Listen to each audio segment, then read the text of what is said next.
Assalamualaikum warahmatullahi wabarakatuh. Alhamdulillahirabbil alamin. Salam sehat untuk saudaraku semua dimanapun saja kalian berada. Semoga yang saat ini sedang sakit, Allah kuatkan kesabarannya, Allah angkat penyakitnya, Allah berikan kesembuhan, sembuh yang berkah, sembuh yang diiringi dengan keimanan dan ketakwaan. Amin ya Allah, amin ya rabbal alamin. Saudaraku, apapun penyakit yang saat ini sedang kita alami, tentu Allah memiliki maksud. Apakah sakit kita ini bentuk ujian dari Allah? Apakah ini bentuk teguran, musibah, atau azab hukuman dari Allah? Tapi yakinlah saudaraku, apapun yang saat ini sedang Allah hadirkan untuk kita, inilah yang terbaik untuk kita, yang terbaik di mata Allah. Tinggal bagaimana cara kita menyikapi, cara kita menjalani, cara kita menerimanya. Termasuk penyakit gatal-gatal pada tubuh kita. Dalam metode diagnosa kami, tubuh adalah cerminan catatan perjalanan hidup kita. Di mana bagian tubuh kita yang sakit, disitulah letak kesalahan kita. Sebagaimana metode diagnosa yang pernah saya bagikan di video saya sebelumnya. Nah, gatal ini termasuk salah satu penyakit yang cara mendiagnosanya itu sedikit agak panjang. Karena jenis gatalnya apa dan di tubuh bagian mana, tentu penyebabnya beda-beda. Maka saudaraku, tolong simak dengan sabar, simak sampai habis agar lebih paham nantinya. Nah, di sini saya akan menjelaskan secara garis besarnya dulu. Apa penyebabnya, kesalahan kita yang mana, sehingga kita mendapatkan penyakit gatal yang seperti ini. Lalu bagaimana cara kita mengobatinya, dan seperti apa doanya. Nah, insya Allah ini berlaku untuk semua jenis gatal-gatal pada tubuh kita. Entah itu bakteri, entah itu jamur, entah itu alergi, entah itu virus, atau sebagaimana gatal yang mungkin saat ini sedang merebah di kalangan masyarakat kita dengan nama-nama flu negara atau nama-nama flu binatang. Entah apapun jenis gatalnya, insya Allah ini berlaku untuk semua. Ya saudaraku, pada metode diagnosa kami, secara garis besar, gatal itu ada dua. Gatal yang muncul di atas kulit dan gatal yang muncul dari dalam kulit. Tentu ini penyebabnya juga beda. Untuk gatal yang muncul di atas kulit, nah, gatal ini sebagaimana yang sama-sama kita tahu, agama kita selalu mengajarkan agar kita senantiasa menjaga kebersihan. Baik kebersihan lahir maupun kebersihan batin kita. Karena menjaga kebersihan sebagian daripada iman. Ya, insya Allah jika kita pandai dalam menjaga ini, kita akan terhindar dari penyakit gatal ini. Dengan cara menjalani pola hidup sehat, menjaga kebersihan diri sebagaimana pola hidup yang Rasulullah ajarkan untuk kita. Nah, sedangkan gatal yang muncul dari dalam kulit itu karena adanya masalah pada darah kita. Darah adalah sifat, berarti ada sifat kita yang bermasalah. gatal itu rasa itu sesuatu yang tidak bisa dijabarkan dengan kata-kata. Ya, saya ambil contoh sebagaimana geli. Geli ini rasa. Tapi bisa tidak kita menjabarkan geli ini apa? Ya, manis juga rasa. Coba bisa nggak kita menjelaskan manis itu apa? Pahit itu apa? Ya, asam itu apa? Ya, tentu sulit saudaraku. Sulit untuk mengungkapkan rasa itu sulit. Ya, paling yang ada nanti ujung-ujungnya tetap rasa. Ya, begitupun gatal. Semua jenis gatal itu adalah rasa. Baik gatal yang muncul di luar kulit maupun yang muncul dari dalam kulit. Rasa yang tidak bisa diungkapkan dengan kata-kata. Nah, inilah penyebab utamanya penyakit gatal. Ada sebuah rasa yang tidak bisa kita ungkapkan dengan kata-kata. Rasa apakah itu? Nah, ini penyebab rasa inilah yang menjadikan gatal-gatal dalam tubuh kita. Nah, adanya rasa benci, adanya rasa jengkel, rasa kesal kita kepada seseorang. Ini adalah penyebab penyakit gatal. Nah, bahayanya lagi kalau rasa benci, rasa jengkel, rasa kesalnya ini kepada orang tua kita sendiri. Ini sangat bahaya sekali saudaraku. Nah, dampak dari rasa ini bisa Allah tegur langsung untuk kita maupun lewat anak keturunan kita. Nah saudaraku, jika kita ingin segera sembuh, maka segera perbaiki rasa-rasa ini. Jika gatal-gatal ini terjadi pada anak kita yang masih kecil, mari sama-sama kita introspeksi diri. Mungkin adanya rasa benci, jengkel, kesal kepada pasangan kita, orang tua, ataupun mertua. Segera perbaiki, buang rasa ini, rasa yang menjadi penyakit. Lalu bagaimana dengan gatal yang hanya di area tertentu? Gatal yang tak kunjung sembuh, gatal yang datangnya musiman, atau datang karena alergi makanan. Nah, dalam metode diagnosa kami, setiap area tubuh itu kami sebut dengan istilah nama-nama nabi. Contoh, area leher.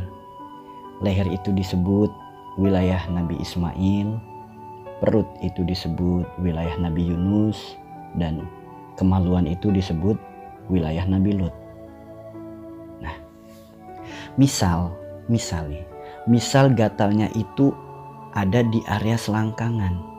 Ya, selangkangan memang termasuk kasus gatal terbanyak. Ya, kasus gatal terbanyak itu rata-rata di selangkangan. Nah, selangkangan ini adalah wilayah Lut. Sebagaimana kisah Nabi Lut yang sama-sama kita tahu. Ujiannya saat itu adalah Nabi Lut berdakwah pada kaumnya, kaum Sodom. Nah, kaum pecinta sesama jenis. Nah, sekian lama Nabi Lut berdakwah, tetap bebel orang-orangnya, sulit diajak untuk berubah. Sehingga Allah utus malaikat agar Nabi Lut meninggalkan kaumnya. Ya. Nabi Lut bukan hanya meninggalkan kaumnya. Nabi Lut juga diperintahkan oleh Allah untuk meninggalkan istrinya, karena istrinya enggan beriman.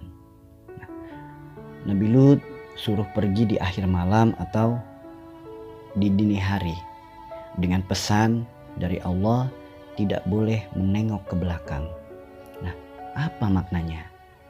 Apa penyebab gatal di selangkangan? Ingat dari kisah Nabi Lut. Ada kata kunci yaitu sesama. Maksudnya apa? Mungkin adanya rasa jengkel, adanya rasa benci, adanya rasa kesel kita kepada sesama teman kerja kita, sesama profesi, sesama dari kampung, atau orang-orang yang berada di lingkup kita. Nah, tapi Nabi Lut juga diperintahkan oleh Allah untuk meninggalkan istrinya. Nah, apa maksudnya? Boleh jadi gatalnya kita di selangkangan itu karena adanya rasa benci, rasa jengkel, rasa kesal kita kepada pasangan kita. Dengan kesalahannya, dengan perbuatannya di masa lalu yang masih sering kita ingat-ingat. Makanya Allah perintahkan Nabi Lut agar tidak menoleh ke belakang. Ya, ini juga kata kunci. Maka saudaraku, jika ada yang saat ini sedang mengalami gatal-gatal pada selangkangan yang tak kunjung sembuh, berbagai ikhtiar pengobatan sudah dilakukan, stop. Mulai saat ini hilangkan rasa benci, rasa jengkel, rasa kesal kita kepada pasangan kita atau sesama, teman kerja, teman dari kampung atau orang-orang terdekat kita. Hilangkan ini. Jangan ingat-ingat lagi kesalahan-kesalahan masa lalunya. Tetaplah tatap masa depan, yaitu akhirat. Masa depan yang lebih cerah, bahagia atau tidaknya kita di masa depan, itu tergantung dari keadaan kita saat ini. Maka mari saudaraku, perbaiki diri kita, perbaiki hati kita, perbaiki rasa-rasa kita. Ya. Nah, lalu sekarang bagaimana ikhtiar yang bisa kita lakukan untuk penyakit-penyakit gatal ini? Ya. Ini ada tips sehat, tips sembuh dari kami. Satu, ini boleh dicatat ya atau diingat. Satu, mandilah dengan air hujan. Kenapa? Karena hujan adalah rahmat yang Allah turunkan untuk kita semua. Mandi air hujan adalah salah satu metode ruqyah alami. Insya Allah banyak kebaikannya di sana. Tapi dengan niat, ya, karena segala sesuatu itu tergantung daripada niat. Ketika lagi turun hujan, kita boleh tuh hujan-hujanan. Atau kita ambil ember atau baskom untuk nandon itu si air hujannya. Nah, kemudian kita jadikan air hujan itu untuk mandi, tapi dengan doa. Nih, doanya saya ajarkan ya. Tolong dicatat, tolong diingat. Sebelum kita mandi dengan air hujan, mohon sama Allah. Berdoa dulu kepada Allah. Astaghfirullahaladzim. Ya Allah, hamba memohon kepadamu ya Allah. Air hujan adalah rahmat yang Kau turunkan untuk kami. Dengan rahmat-Mu ini ya Allah, hamba memohon kesembuhan dan obat dari-Mu untuk penyakit hamba ini. Hamba mohon ampunan-Mu ya Allah. Bismillahirrahmanirrahim. Allahu Akbar. Segera lakukanlah mandi dengan air hujan. Insya Allah ini salah satu ikhtiar yang menjadi asbab kesembuhan. Ya, ada lagi yaitu mandi sebelum subuh. Nah, mandi sebelum subuh ini juga bagian daripada metode ruqyah alami. Nah, mandi sebelum subuh ini banyak sekali manfaatnya. Bahkan ilmu medis pun sangat menganjurkan kepada kita untuk mandi sebelum subuh. Ya. Tapi sebelum kita mandi, tambahkan garam kasar pada bak mandi kita. 1-3 sendok. Cukuplah, ya. Catatannya harus garam kasar ya, jangan garam halus. Ya, garam kasar ini garam asli air laut yang masih belum diproses, belum dipabrik ya. Kemudian lakukanlah mandi. Nah, dari mulai kaki, naik ke atas ke perut, naik ke pundak, baru kalau bisa keramas. Nah, doanya pun sama. Doanya, ya Allah, hamba memohon kepadamu lewat perantara air ini, jadikan air ini sebagai perantara obat untuk hamba, obat untuk penyakit hamba, obat untuk gatal hamba. Hamba memohon ya Allah, memohon pertolonganmu. Bismillahirrahmanirrahim. Allahu Akbar. Segeralah mandi. Insya Allah mandi seperti ini banyak penyakit yang nantinya jadi sembuh, insya Allah. Nah, ada lagi metode terapi yang ketiga. Nah, yang ketiga yaitu dengan cara tradisional.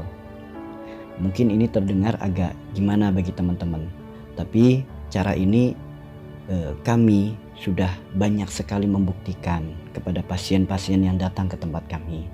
Dengan metode ini alhamdulillah banyak penyakit-penyakit gatal yang bisa disembuhkan. Bahkan bukan hanya penyakit gatal, termasuk penyakit mata rabun, mata minus, atau silinder. Ini juga bisa memakai metode terapi ini. Nah, metodenya yaitu dengan menggunakan nasi panas dan garam ya. Jadi nasi itu bukan hanya mengobati kita lapar ya, nasi juga bisa mengobati penyakit-penyakit kita ya, insya Allah ya. Jadi nasi yang masih panas, kemudian kita taruh, kalau ada daun pisang pakai daun pisang, kalaupun nggak ada bisa pakai kertas minyak ya. Nasinya kita taruh di kertas atau di daun pisang, jangan terlalu menggumpal ya. Kemudian kita kasih garam, sedikit garam, kita gulung kertasnya, otomatis ada dua sisi lubang. Nah, lubang satu, tiup, arahkan uap yang keluar itu kepada area-area yang gatal. Memang rasanya itu agak enak ya, panas, perih, gimana gitu. Insya Allah itu akan menjadi asbab kesembuhan ya. Tapi kuncinya satu, berdoa terlebih dahulu. Dengan doa Bismillahirrahmanirrahim. Ya Allah, nasi dan garam ini adalah rizki dan karunia darimu. Dengan karuniamu ini ya Allah, hamba memohon kesembuhan dan obat darimu untuk penyakit hamba ini. La ilaha illallah Muhammad Rasulullah. Bismillahirrahmanirrahim. Allahu Akbar. Tiupkan lubang satunya, arahkan uap yang keluar, arahkan ke tempat di mana gatal itu muncul. Insya Allah saudaraku, ini salah satu ikhtiar jalan menuju kesembuhan. Sembuh yang berkah insya Allah. Nah, alhamdulillah, mudah-mudahan video kali ini bermanfaat untuk kita semua. Ingatlah saudaraku, tubuh kita adalah cerminan catatan perjalanan hidup kita.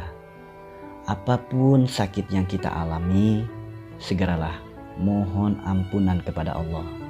Perbaiki hidup kita, perbaiki hati kita. Jadilah manusia yang bermanfaat dengan terus menebar kebaikan.